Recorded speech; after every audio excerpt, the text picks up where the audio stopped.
లో నిర్వహించడం అనేది ఎంతో ఉదాహం. వారందరికీ కూడా అభినందనలు తెలియజేస్తాను. వారిలో ముఖ్యంగా సుబ్బు కోట, అలాగే సాగర్ లగ్గిశెట్టి, అలాగే Ramesh Tummu, Madhu Valli chairman of the APTA, అలాగే చంద్ర నల్లం, శ్రీనివాస్ చందు, శ్రీనివాస్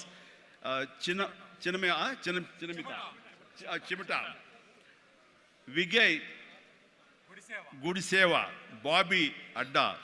ఇలాగా ఇందులో కొద్ది పేర్లు మాత్రమే ఉన్నాయి. చెప్పాలంటే ఇక్కడ ఉన్న ప్రతి ఒక్కళ్ళ పేరున మనం చెప్పుకొని పోవాలి. వారందరికీ కూడా నా సంతోషాన్ని వ్యక్తం చేస్తున్నాను. ఇక్కడ ప్రత్యేకించి యంగ్ ఎంటర్‌ప్రెన్యూర్‌షిప్ గురించి కానీ ఎంటర్‌ప్రెన్యూర్ గురించి మీరు చెప్పాలి, ఏదైనా మాట్లాడాలి అంటే ఏం మాట్లాడాలి? ఎంటర్‌ప్రెన్యూర్‌కి ప్రాపర్ స్పెల్లింగ్ కూడా తెలియదు నాకు. ఏం మాట్లాడాలి, ఎలా చేయాలి, దీని గురించి అంటే నాకు తెలియదు. నాకు అప్పుడు అనిపించింది, ఒక మనిషి అభివృద్ధిలోకి రావటానికి ఈ ఎంటర్‌ప్రెన్యూర్‌షిప్ గురించి మన పెద్ద పెద్ద ఎడ్యుకేషనిస్టులు ఏమైతే నిర్వహిస్తాయో, ఏమైతే చెబుతాయో అవన్నీ కూడా మన కాలేజీకి వెళ్లకుండా బహుశా నేర్చుకున్నామేమో. అవి మన అంతరంతరాల్లో ఉండి మనల్ని ప్రాంప్ట్ చేసినేమో. కాబట్టే అంచెలంచెలుగా మనం ఈ స్టేజ్కి చేరుకున్నాము.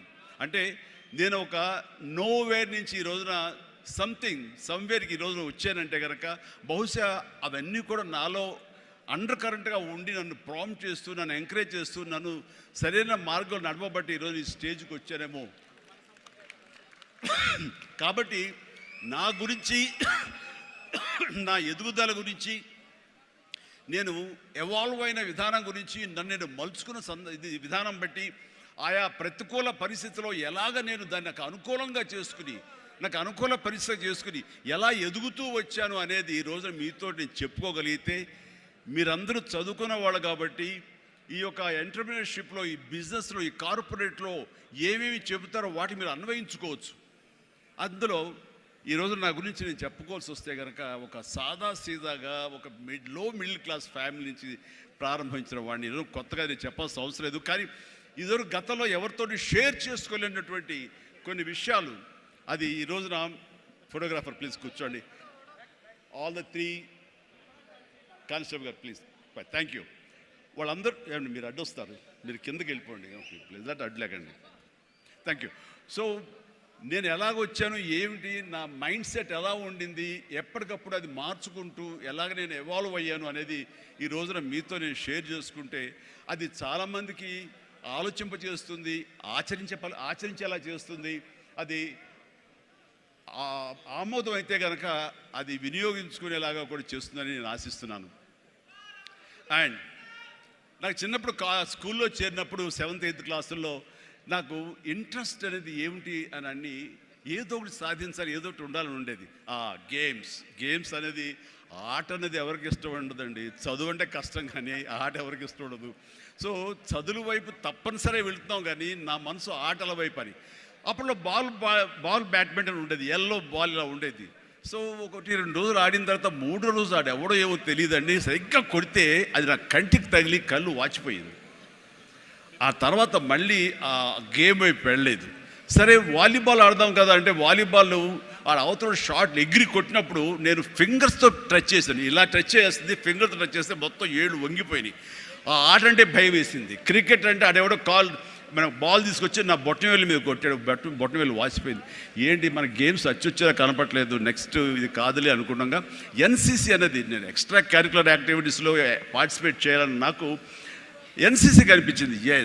ఎన్సీసీలో ఒక క్రమశిక్షణ వస్తుంది అండ్ ఎక్సర్సైజ్ ఉంటుంది, డిసిప్లిన్గా మనం ఇది అన్వయించుకోవచ్చు, అలవర్చుకోవచ్చు అనే ఉద్దేశం దాంతో చేరిన నాకు కాలేజీ డేస్లో బీకామ్ చదువుతుండగా ఫస్ట్ ఇయర్లో ఒక క్యాడెట్ ఆఫ్ ఎన్సీసీ, నేవీ ఎన్సీసీలో నేను చేరినప్పుడు ఒక క్యాడెట్గా చేరాను. నెక్స్ట్ ఇయర్ పెటీ ఆఫీసర్ అయ్యాను. ఆ తర్వాత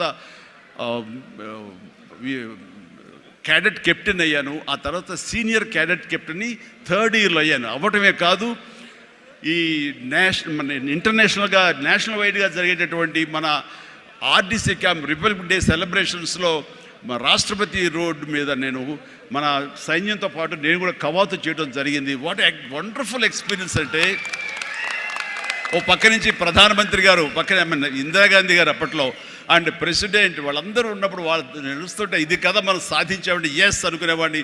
ఐఎమ్ 9 క్లౌడ్లో ఉండేవాడు అనమాట, క్లౌడ్ 9లో. నేను ఆ రకంగా చేసినప్పుడు ఎన్సీసీలో సాధించేశాను అనుకునేవాడిని. ఆ తర్వాత నెక్స్ట్ ఏంటి అంటే నాకు దారి కనపడలేదు. మహా అయితే కనుక ఒక సబ్ లెఫ్టినెంట్ గానో మళ్ళీ నేవీలోనో పడవల్లోనో ప్రయాణం చేయాలి, షిప్పులో. అది కాదు, something else is bothering me. ఏం చేయాలి అని అనుకుంటుండగా